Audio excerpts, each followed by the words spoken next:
2022 Infiniti QX60 Review, Making Memories. In its first generation, the Infiniti QX60, née JX35, was definitely a vehicle that existed. Among three-row, luxury crossovers, it was one of them. If you were shopping for a ride, the QX60 was something you could buy. Yeah, this is all incredibly faint praise, but it speaks to the QX60's position in the segment. Unremarkable, unmemorable, and otherwise invisible relative to the three rows from Acura, Audi, or Volvo. So there's nowhere to go but up, and dear reader, that's just what the 2022 Infiniti QX60 does. Once again sharing its platform with the Nissan Pathfinder, Infiniti's three-rower receives a dramatic glow-up, smoothing out the Pathfinder's chonky, squared-off body and attaching a gorgeous cabin while retaining the tech and powertrain of Nissan's hugely improved family hauler. This midsize CUV is finally worth remembering, even if the end product behaves a lot like the Pathfinder. In my humble opinion, Infiniti is building some of the prettiest cars on the market, and that includes the QX60. Taking after the appropriately named QX inspiration concept, this six-seater does an expert job of hiding its relationship with the Pathfinder while softening some of Infiniti's odder design touches. This Infiniti ditches the kinked seat D-pillar treatment found on the QX50, Q50 sedan, and Q60 coupe, opting for a simpler floating roof design vertically bookended by subtle kicks in the chrome trim at the roofline and beltline. The fascia is refined and attractive, with slim headlights and a sizable grille. Infiniti exercised restraint with brightwork. It could have added tinsel to the grille and lateral intakes, but the black diamond pattern is tasteful. Ditto the subtle Infiniti embossing that's barely visible on the bottom section of the chromed grille surround. But that's also one of four different wordmarks on this car's exterior, along with the lower side sills and tailgate. It's a touch excessive, particularly at the back.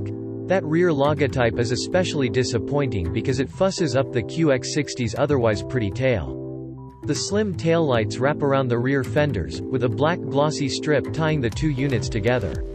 The attractive tailgate and black finish of the contrasting roof are classy touches, but their impact is harder to spot on the deep Bordeaux paint, so I'd likely order a lighter shade to highlight the QX60's butt, grand blue or warm titanium, for example. But there's no question on the interior color scheme I'd choose. This saddle brown is gorgeous. More tan than brown, the autograph-only semi-aniline leather feels rich and is seemingly everywhere, boasting a gorgeous diamond quilted pattern on the dash and seats. I wish the stitchwork extended to the sizable door inserts, which are a pleasant mix of black and tan, but alas. White piping provides a nice flash of color, while restrained ambient lighting and a slim strip of open-pore wood top the dash. Neatly integrated climate vents are a pleasant touch too. Still, much of the switchgear here feels identical to the Nissan Pathfinder. That includes the flimsy electric gear shifter and climate controls, which lack the solid action I expect in a luxury product. Likewise, the Nissan-sourced steering wheel and its dull, plastic buttons could be better. Those are my lone complaints in what is otherwise a brilliantly executed cabin. The Nissan sourcing comes through in QX60's ride quality, too. The Pathfinder has a pleasant and composed ride, but luxury badges deserve an even plusher experience that's absent in the QX60. There's too much harshness over rough roads, with substantial bumps even causing some lateral movement as the suspension struggles to cope. There's a fair amount of suspension noise too, although cranking the surprisingly competent Bose audio system quashes much of that. At the same time, there's little tire roar or wind noise. If you live somewhere without a punishing freeze-thaw, the QX60's ride might even be competitive. Ride aside, there's much to recommend about the QX60's comfort. The seats offer the commanding height crossover customers crave, with plenty of padding and a fair amount of lateral support.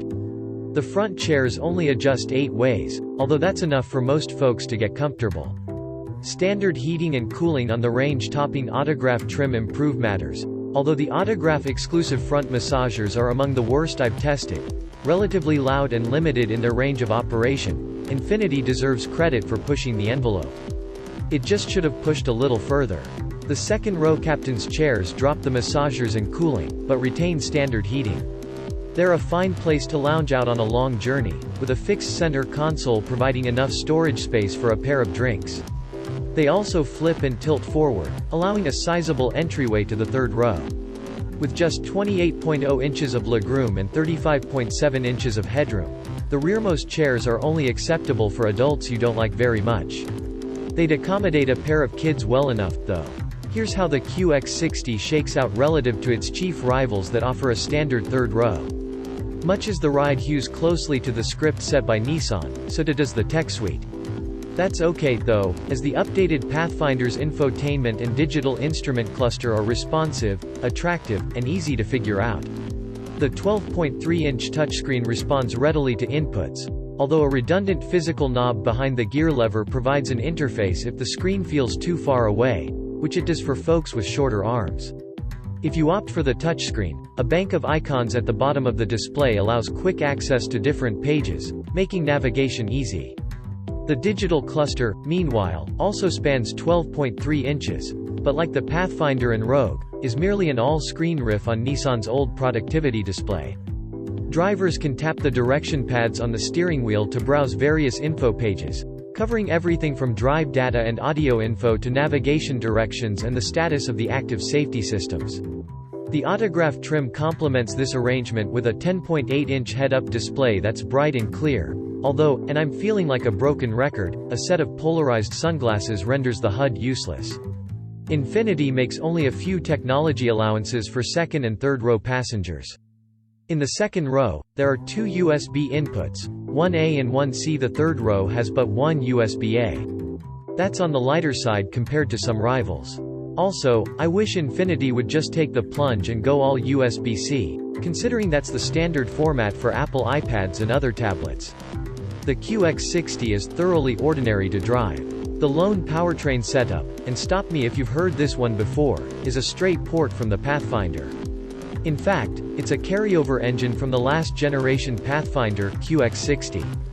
The 3.5-liter V6 packs 295 horsepower and 270 pound-feet of torque, which is enough to outgun the base turbocharged four-cylinder in the Audi Q7, 248 horsepower, 273 pound-feet, but pales in comparison to that model's optional 335 HP, 369 lb-ft turbocharged 3.0-liter V6. The engine takes a moment to hit its stride, with lax performance off the line that builds into a pleasant crescendo. Mid-range punch is adequate, but powering ahead in the QX60 doesn't really inspire. Passing and merging on the highway requires a fair amount of pedal. Thankfully, this engine sounds far better than other members of the Nissan VQ family, with a refined, almost sonorous soundtrack. Its classic naturally aspirated V6, while also lacking the whining or droning of Nissan Infiniti's old 3.7-liter V6. I wish Infiniti had taken the opportunity to turbocharge the QX60, both to improve performance and distinguish its three-row from Nissan's.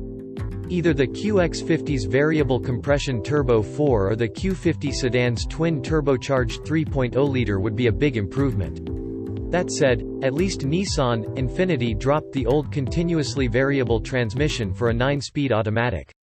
It's quicker to engage off the line and far better behaved under heavy throttle than the CVT. As this is a three-row luxury crossover, the handling is uninspiring.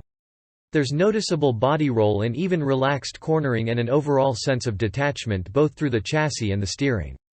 The Audi Q7 boasts better body control and the Acura MDX is a more willing dance partner, but if you're shopping in this segment, overall agility probably isn't high on your list.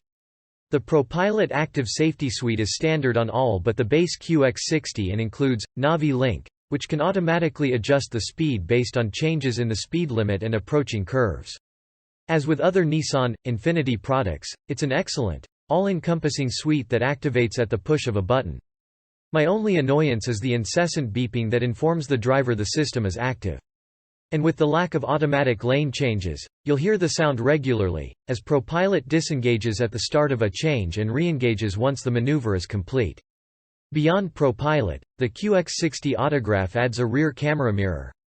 Especially with every seat filled, it provides crystal clear rearward visibility.